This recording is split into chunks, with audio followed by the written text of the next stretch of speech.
Call this Village of Greenhills Council meeting for July 28th to order, and ask the clerk to call the roll. But first I want to introduce the clerk. We have a new clerk now, and her name is Barbara Battle, and so we're glad that she's with us. She's got a number of years of experience clerking, and so I hope she'll do a bang-up job for us. Okay. So, Thank you. call the roll. Yeah. Mr. Lee? Here. Ms. Hermes? Here. Ms. Walter? Here. Mr. Dries? He's Mr. absent. Mr. Halter? Here. Ms. Metz? And she's absent. And the Mayor Moore is here.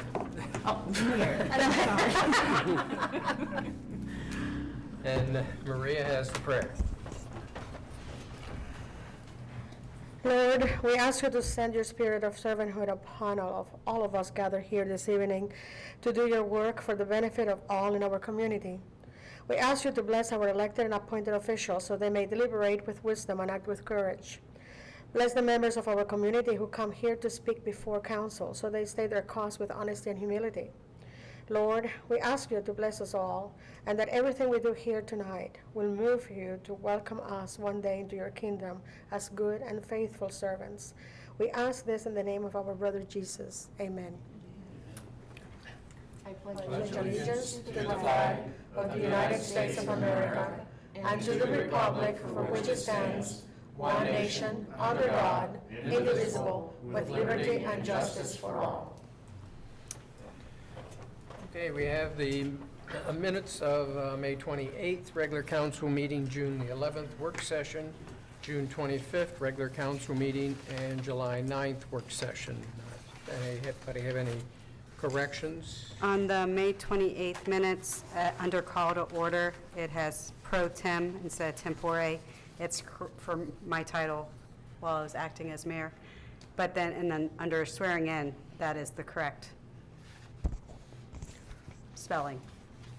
And I had Walter with one R instead of with two in 3 different occasions. But that is the only thing I saw. All right. Okay, nothing else. The minutes stand approved. Okay, this is a time for citizens to comment on matters before council. When recognized, please come forward to the lectern, give your name and address, and state your comments or questions. This is not intended to be a dialogue with council or village staff. If you have questions, the questions will be recorded and referred to the manager's office for a response. This will allow time for thoughtful and thorough consideration to be given to each question. Council meetings are recorded for ease of transcription. Comments are limited to 3 minutes. Anybody?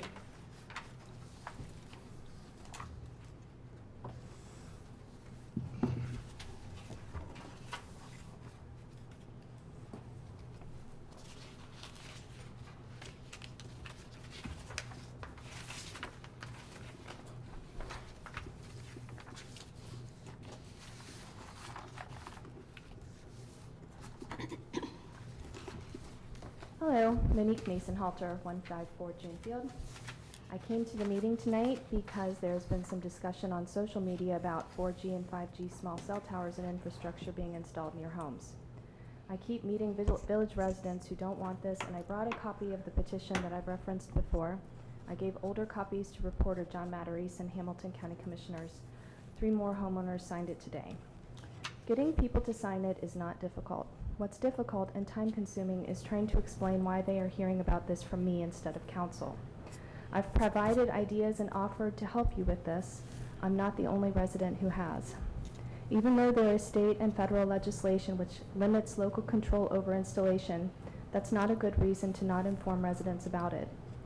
Even if all of you were not opposed to having small cells installed near your homes, there are more people represented on my petition who are. A Greenhills resident who was interviewed for the November WCPO story and said she wasn't opposed actually changed her mind and signed the petition. You could have started informing residents about this over 2 years ago, but didn't. Other elected officials have been side by side with their constituents against this installation. You could still choose this. I only know of 2 Greenhills homeowners who say they would be okay with a small cell tower on their property. They also live together. In February, telecom industry executives gave congressional testimony they had no proof that 5G is safe. Research says both 4G and 5G isn't safe either. There's research that says cell towers near homes reduces property value. Because the FCC is trying to loosen the OTARD rules, homeowners may soon be able to put 5G small cells on their roofs and get paid for it. Even if homeowners are skeptical that exposure would harm their neighbors, it doesn't change the fact that installation would reduce their neighbor's property value. Intentionally reducing neighbor's property value is also a form of harm. No one from council has ever asked for a copy of the petition. Would you like one now? I did ask for one from you. I said we'd never seen it. Well, I brought it tonight. Okay, I just wanted to clarify that I I had. didn't understand that you wanted a copy of the petition. You said that you had heard me reference, and I didn't know that you wanted a copy of Okay. this, so I have it tonight. Okay, Give great, it to thank the- you. You can pass it to the clerk. Okay, anybody else? Okay, moving on, reports of village officials, municipal Oh, manager. did you want to speak as well? Maria, is this when we're talking, or? This is the time, yes.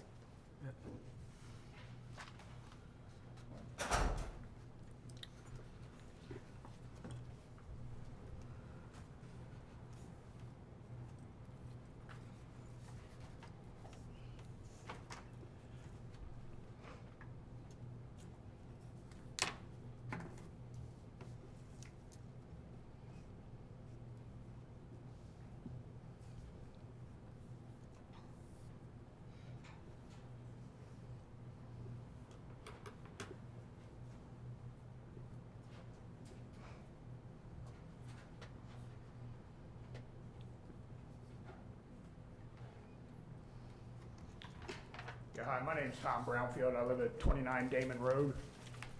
My main concern and the reason I'm here is all the, the increase in the stormwater runoff that we get on all our houses down on Damon Road. My house, Maria's house, my next door neighbors at 31, the neighbors down at 37 have complained to me numerous times over the years. But, when the buildings were torn down up on DeWitt Court and on DeWitt Street, I'm in the construction business. I built projects all around this country, and I mean, not saying it's a code violation, but it's against every code in the world to drain stormwater onto other people's property. And I know when you tore down, I even checked it, and you guys can go check it anytime you want. You go up and look at any of these apartment buildings up there, the front yards of those buildings, all these apartment buildings have downspouts coming down the front of the house. That water does not run around the back of the house. That water used to go out onto the street and out. And now the rainwater coming through our yards has increased at least 25%. And I mean, we're all having water problems down on Damon. And my yard, Maria's yard, and the lanes that live on the other side of Maria are probably the lowest lots in that stretch of Damon Road. And we're just taking the brunt of all this water. And my neighbor at 31 Damon, I mean, he's even gone as far as to do some landscape things with the landscape blocks and whatever to try to divert the storm water. So I mean, we just get hammered with it. And I mean, and even after all the rains, you can see how long the water just keeps draining out of my backyard onto Damon Road. I mean, it's crazy. Okay. And I know, the neighbors at 37, I tried to get in touch with them. I mean, they didn't answer the door when I went over to their house, but they came to me years ago, and I know they did complain. And Dave, this was back probably when Oscar was the mayor or whatever. And the village, what they told me was the village said they would come and they were going to build a berm behind his yard to try to keep the water from running down into his house. And I mean, none of that's ever been done. And I mean, I stopped up and pulled in Old DeWitt Court on my way here. And from where the curb is now, it's just positive drainage right into my backyard, Maria's backyard, and into Elaine's backyard. And, I don't know if there's anything the village could do about it, but those lots were not graded properly when those buildings were torn down.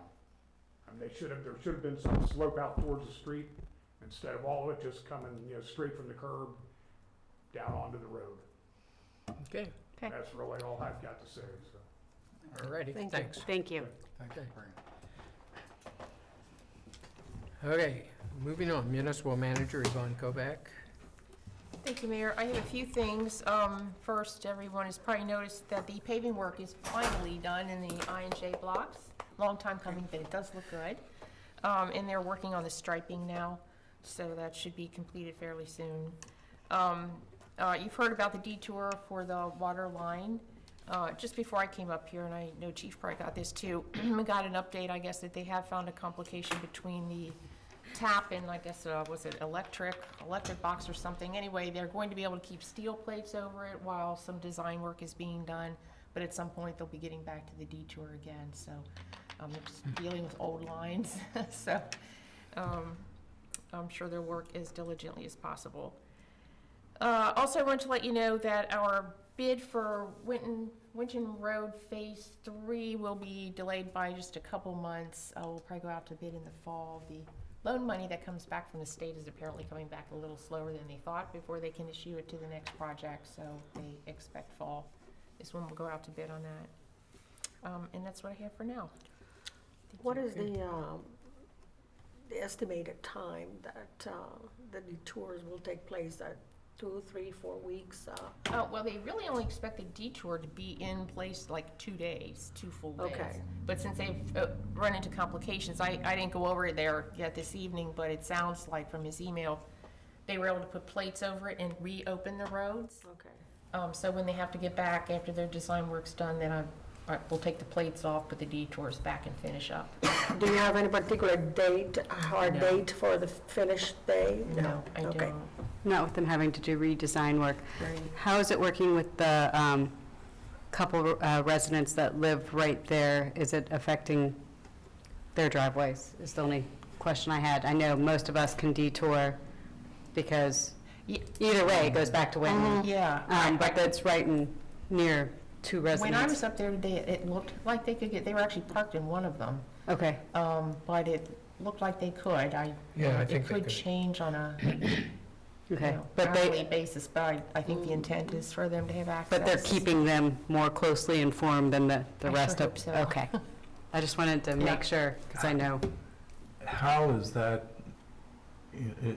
any modification of the entrance of the school, how is the placement of this going to affect that, or, I mean, has For that roundabout even been movements. brought up to the? Yeah, it was brought up a while back, and it should not. Okay. Yeah, this morning their detour was real nice. It was right into an apartment building's parking lot. I drove down Farragut, I thought, oh, the road must still be open, and then I get down there and there's the sign that says detour. Well, there was a sign that said, I think, construction ahead, not road closed. And the sign said detour. And I looked, the sign's pointing right into Laggie's parking lot. And I thought, well, maybe they meant the school drive, the detour, and they're driving behind the trailer, so I pulled in there, no, that's not it. So then I called our friendly police department and said, I think you better go talk to somebody about their detour signage, because a lot of people going down Farragut would not be happy driving all the way down there and then having to turn around. Yes, I was very thankful that this didn't start at the same time they were doing the pavement over on the I&J, Yeah. since I actually was going Farragut for the few days that they were doing that, and now I'm going back to Jennings and Ingram, so thank you. We didn't have a say in that timing, it just worked out good. Oh, good. And you're probably going to be looking into some of his concerns. Absolutely, yes. And just, Okay. one other comment. It seemed like the swim event went really well. Yeah. Yeah, I stopped down briefly and just took some photos, and they seemed very grateful. They mentioned Greenhills and Mike Castor and his team doing such a great job, like you had mentioned earlier. There's a lot to pull something like that off, and I think it was well done. Very well done. How did the weather affect it? Well, they had a delay, and they said that even with the delay that they had, everything went very smoothly. Yeah.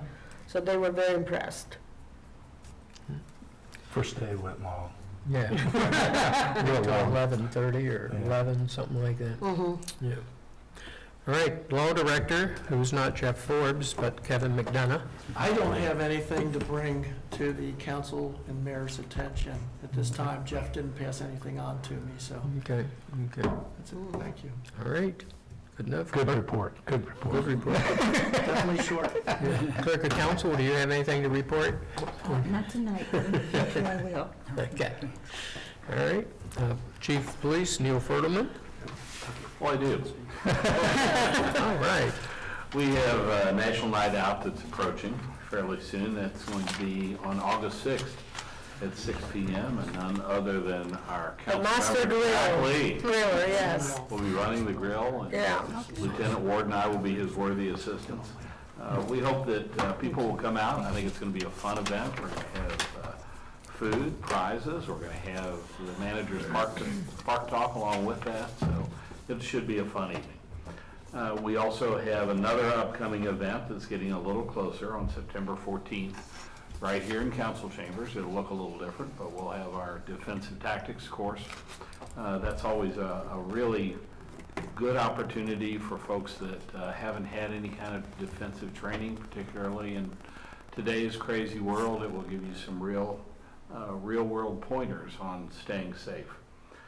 The bus over at the community building continues to serve lunch to kids free of charge. That's going to run through July 27th. It runs from 11:30 until noon every day, Monday through Friday. So that's a good venue, and as we've checked on that, that's been very busy. We've had also, speaking of busy with officers in training. Officer Zach Clark just returned last week from OC Instructor School, which is the chemical spray. He'll be teaching our officers that, and he'll also incorporate that into his defensive tactics class. Officer David Bacon, our newest officer, has completed the field training officer program and is out on his own. We also have some upcoming training. Eric Tricase will be attending TASER instructor training and FTO school. And Officer Rob Lenhoff will be attending sexual assault investigation school. And then our little bit of good news for the week is that we had two of our officers, Andy Moore and Philip Means, who were just commended for very quick by-the-book actions. On June 27th, they were dispatched to our A section to assist a juvenile who was despondent. Family thought the young person was upstairs in the home, but the juvenile couldn't be located.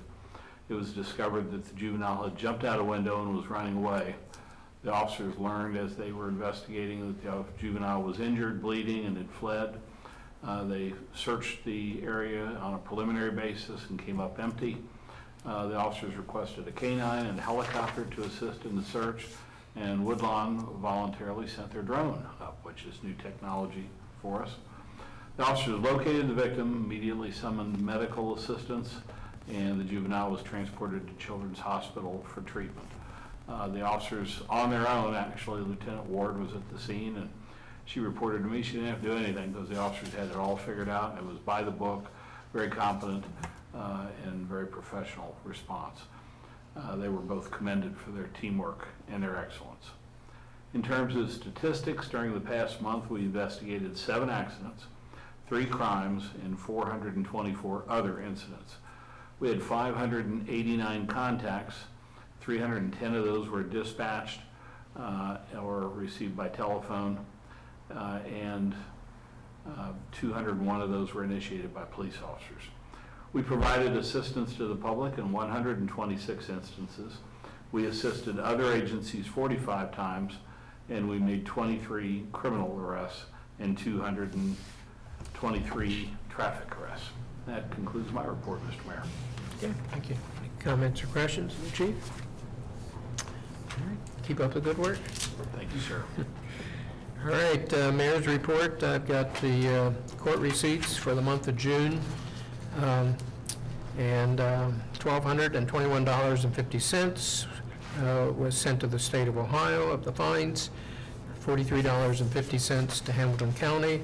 Village of Greenhills received $6,138.57 for a total of $10,510.05. And that's all I have. All right, committee reports, Intergovernmental Affairs, Laws and Rules, Jack Lee.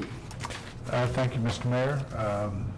Our committee did not meet this month due to lack of agenda items, so there wasn't any need to meet. we'll look forward to a future meeting, perhaps in August. Okay, all right. And Services and Streets, Natasha's got an excused absence tonight, and... That there's- committee meeting was postponed Yeah. as well, so. Okay. And Safety, Melanie Hermes. Our next meeting is Tuesday, August 27th. I forget what time. 5:30? 5:30. Okay. That's all. I do remember some things. Okay. Recreation Cable Television, Maria Walper. Mr. Mayor, we had scheduled a premiere, and it did happen for the students for the Waycross course during the summer. And they were middle school age and also high school age. And that went very well. There's also coming up a picnic for all the volunteers that they have.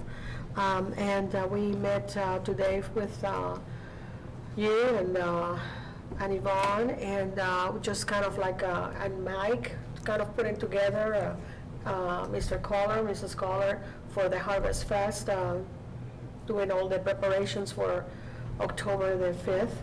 And we went and surveyed the area of the pickleball, and we have to make some decisions with that. And concludes my report. Okay, all right. Finance and Audit, Mr. Dries is an excused absence. I will be reading his resolution. Resolution, okay.